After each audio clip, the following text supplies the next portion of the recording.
শান্ত থাকো, কারণ শান্ত মানুষ গভীর চিন্তা করে। চালাক হও, কারণ দুনিয়া শুধু ভালো মানুষকে নয়, বুদ্ধিমান মানুষকেই সম্মান করে। হ্যাঁ বন্ধুরা, আজ এই অসাধারণ প্রসঙ্গকে কেন্দ্র করেই তোমাদের এমন একটি গল্প শোনাবো যারা বেশি কথা বলে না, কিন্তু বড় কিছু করার স্বপ্ন দেখে। এক গ্রামে রাজু নামে এক তরুণ থাকতো।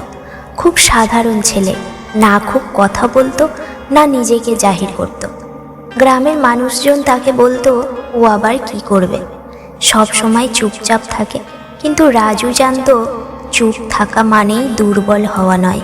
তার বাবা ছোটবেলায় একটা কথা বলেছিলেন, বাবা, জীবনে দুই ধরনের মানুষ আছে, একদল বেশি কথা বলে হারায়, আর একদল কম কথা বলে জেতে।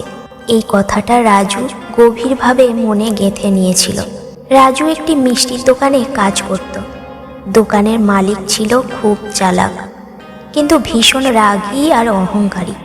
কর্মচারীদের তুচ্ছ করত, কথা শুনত না। একদিন দোকানে বড় এক ক্রেতা এলো। দামাদামি শুরু হলো। মালিক উত্তেজিত হয়ে পড়ল, জোরে জোরে কথা বলতে লাগলো। শেষ পর্যন্ত ক্রেতা রেগে গিয়ে চলে গেল। রাজু চুপচাপ সব দেখছিল। পরদিন ওই একই ক্রেতা আবার এলো। এবার সেখানে মালিক ছিল না। রাজু শান্তভাবে হাসি মুখে কথা বলল, ধৈর্য নিয়ে তার প্রয়োজন বুঝল আর সামান্য ছাড় দিল। ক্রেতা খুশি হয়ে বড় অর্ডার দিয়ে গেল। সেদিন রাজু বুঝল, শান্ত মানুষ পরিস্থিতি নিয়ন্ত্রণ করে, রাগী মানুষ পরিস্থিতির শিকার হয়। কিছুদিন পর দোকানের মালিক রাজুকে ডেকে বলল, তুই কিভাবে এটা করলি? রাজু শুধু বলল, আমি কম কথা বলেছি, বেশি শুনেছি। এই উত্তর মালিককে স্তব্ধ করে দিয়েছিল। সময়ের সাথে সাথে রাজু নিজেই ছোট একটা ব্যবসা শুরু করলো।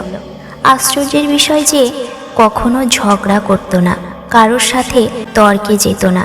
কিন্তু রাজু সিদ্ধান্তে ছিল ভীষণ দৃঢ়, কারণ মানুষ তাকে ঠকাতে চাইতো, সে আগেই বুঝে যেত। মানুষ সুযোগ নিতে চাইতো, সে কৌশলে পরিস্থিতি ঘুরিয়ে দিত। সে কাউকে ছোট করতো না, কিন্তু নিজেও ছোট হতো না। একদিন রাজুর এক পুরনো বন্ধু এসে বলল, রাজু, তুই তো আগে এমন ছিলি না, এখন তো দেখছি অনেক স্মার্ট হয়ে গেছিস। রাজু একটু হেসে বলল, আমি স্মার্ট হইনি, আমি শান্ত হতে শিখেছি। সে বুঝেছিল শান্ত মানুষ সব সহ্য করে না, চালাক মানুষ সব দেখায় না, আর বুদ্ধিমান মানুষ সঠিক সময় পর্যন্ত অপেক্ষা করে। আর এই তিনটি একসাথে থাকলেই মানুষ জীবনে এগিয়ে যেতে পারে। বন্ধুরা, আজকের গল্প থেকে শিক্ষণীয় তিনটি কথা আমাদের সর্বদাই মনে রাখা প্রয়োজন। প্রথমত, আবেগ নয়, বুদ্ধি দিয়ে সিদ্ধান্ত নাও। রাগের মাথায় নেয়া সিদ্ধান্ত জীবনের সবচেয়ে দামি ভুল।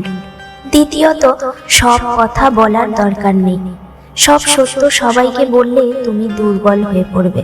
তৃতীয়ত, চুপ থাকা মানেই বোকা হওয়া নয়, অনেক সময় নীরবতাই সবচেয়ে শক্তিশালী উত্তর। সবশেষে আবারও বলবো, এই পৃথিবী তাদের জন্য যারা প্রতিনিয়ত জীবনের সঙ্গে লড়াই করে বেঁচে থাকে।